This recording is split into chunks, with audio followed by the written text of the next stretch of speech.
Happy Sunday, you guys. My name is Binish Lalani, and today I am going to talk about how to deal with a death in the family, whether it's your pet, family member, friend of a friend, somebody you knew before, how to deal with that, and how they communicate with us. So stay till the end because I'm going to share a secret about this. All right, before I begin, I'm going to share my own story, my own experience. Back in 2019, my father had a heart attack and he went through three bypass surgery and a lung surgery. It was an 8-hour long surgery, and he survived that. However, he was under medically induced coma, so he was able to hear us. So we would be next to him and talking. And I was there for a week, and then I had to come back because I had to go back to work. And then I had a 5-minute FaceTime call with him 2 days prior to his passing away. So he was still in the hospital, but he was awake, and we did a FaceTime. He couldn't talk because he had a tube going through his throat, so he couldn't talk, and so he was moving his eyebrows to try to communicate. And I don't know how I understood him. I have no clue, but it was just we had that connection, and it was like he was like. When are you coming back? And I was like, I'll come back when you're well. We're gonna go to travel, we're gonna go to places, and I do miss him a lot. We had so much lost time. We didn't stay in touch for a really long time, so it was difficult seeing him that way and thinking about like what could I've done better to spend more time with him. And then 2 days go by, and I was at 5 a.m., my aunt calls me and says, Binosh, your father has passed away. So it's 5 a.m., I was sound asleep, so I'm sitting on my bed, like, trying to comprehend what's going on, and my aunt is like, Binosh, did you hear me? And I said, yeah. And she's like, you should book a flight and come today. And I was like, okay. And I hung up the phone because I didn't want to ask her any question because I know she has to call a lot of people to let them know. So I was like sitting on my bed. All 4 of my cats were by my feet. They were also sound asleep. But then something happened. I felt that the room went cold. I got chilly, right? And I got goosebumps. And then all of a sudden, all 4 of my cats woke up. They literally had their heads up and they turned towards the bedroom door. They caught my attention because all of them were looking, so I looked over. My bedroom door usually just stays open, so outside my bedroom door is a hallway, and I heard a creak as if somebody has stepped down on it. So when you walk in my hallway, it creaks. It doesn't creak anytime. It just, when you walk on it, it creaks. As somebody has put their step down, and I heard a creak.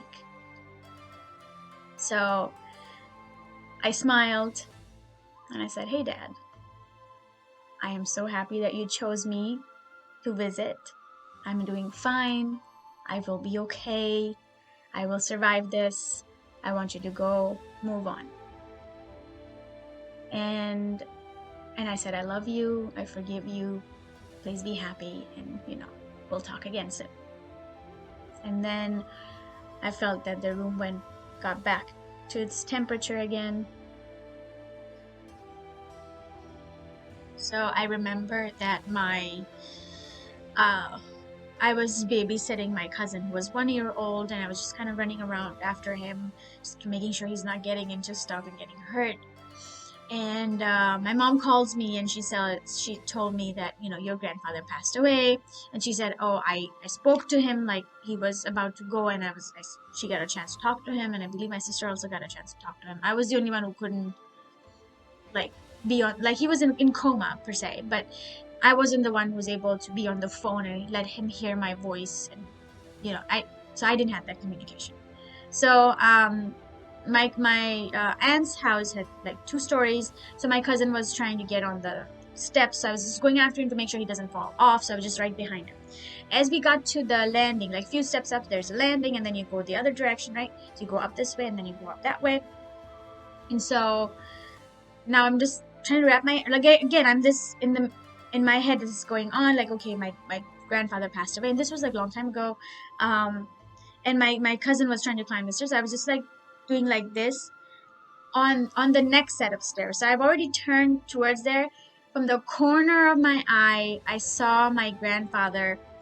He had his arm on the railing, and he was gasping for air as if he has walked a long distance and he's just trying to catch a breath. Like his head was down. It's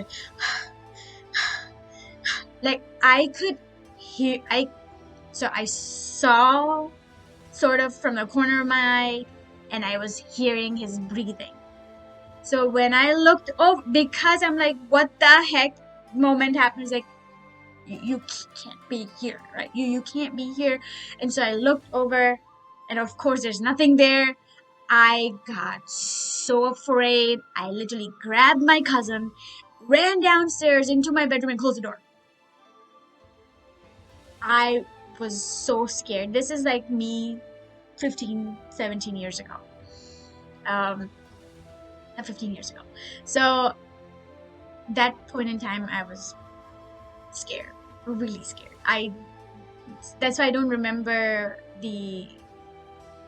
as vividly as I would remember my dad's experience, because now I'm more in touch with my inner self, my inner spirituality, and I'm really sensitive about energies around me. So I think that has to do with it. So a lot of us tries to hold on to them and not really let them go, because it is hard to let them go, right? We are connected to them, we are attached to them, and our emotions are so strong that it is really hard to part from. Like, it's really hard to detach and then let them go. However, what happens is that when a soul leaves the physical body, it has to cross over, because that's where it gets replenished, purified, and ready for the next thing it needs to do, whether it's becoming an angel, becoming a guardian angel, becoming turning in reincarnating, process of that, or just staying in heaven and having fun and waiting for the relatives to show up, whatever the case they need to do. If a soul stays here, it gets detached from the divine, so it doesn't get any like supply from the spiritual side of it, and it will start to lose its own positive light, and then gets filled with negativity that's in this world. Because what happens is that if they're here without a body, they don't have a way to recharge, and they don't have a way to cope with all of the negativity that's over here. And what will happen is they'll get occupied with the negativity, and it's going to fill them up, and they're going to lose their own self in this. So when I say to let them go, is to just accept the reality that their physical body is not here, but their spiritual self is always going to be with you. However, they cannot help you, they cannot assist you, they cannot help you cope with your pain, they cannot protect you unless they move on to the other side. Once they're on the other side, that's when they get so much power to do whatever they want to do. Like, whether they want to turn into your guardian angel, whether they want to make sure they're protecting you all the time, or just watching you all the time, just so that you're okay. And if any trouble coming your way, they're the first one to tell God. It's like, wait a minute, no, don't send this to my daughter. Gotta alter this thing. I'm not gonna allow you to do this. So they act as an agent with God on behalf of you. So they cannot do all of these things if they're here. So just accept the reality that their physical being, the body, is not there. Something you won't be able to talk to them, you won't be able to see them, you won't be able to hug them, but you will be able to feel them. Instead of thinking that they're not with me anymore, instead of thinking that, think about this, that they chose me to share their life, right? They chose you to spend their life with, right? Even if they're a pet or a family member or a friend, that they shared their life with you, right? So be thankful for that. And when you are thinking of them, think about all the good memories, not all the memories that you feel like, oh, I wish I could have done better over here. No, not those memories.